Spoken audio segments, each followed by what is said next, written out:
Африм Гаши не ги дава снимките од предсобраниската сала, каде што според сведочењето на пратениците на СДСМ се случи инцидент на рапна физичка пресметка по пцостите, навредите и провокациите од министерот за локална самоуправа Иван Стоилковиќ кон пратениците на СДСМ Фатмир Битики и Митко Трајчуловски.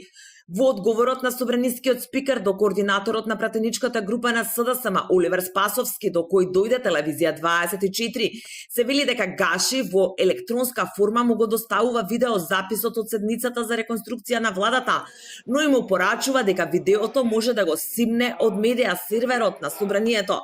За останатите снимки Гаши се повикува на Законот за заштита на личните податоци. Во однос на барањето, видеоснимка од предхолот на Сала Македонија за периодот 17 до 19 часот на 13.7.2026 година, молам да го имате предвид членот 94 став 1 од Законот за заштита на личните податоци, поради што собранието нема законски основ да ви ја достави оваа видеоснимка.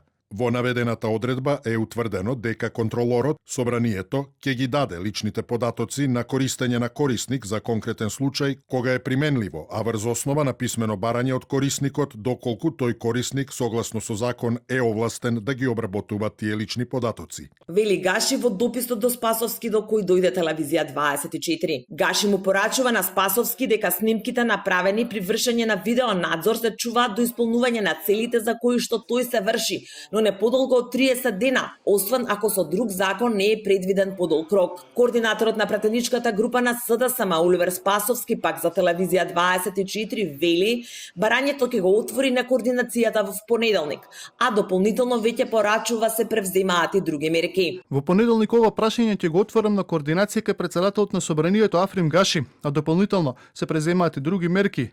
За случувањето во собранието во понеделникот и инцидентот, но и тоа што му предходеше, ги известивме амбасадорите на најбитните амбасади во земјава. Извори од власта пак за телевизија 24 велат дека има строго контролиран процес за увид на снимки, кој што е контролиран од Министерството за внатрешни работи и прегледувањето е со присуство на службеник на полицијата, доколку тие оценат дека има потреба за такво нешто. За случувањата во понеделникот, според нив, придонела и опозицијата, но потенцираат и дека премиерот Христијан Мицковски се извинил.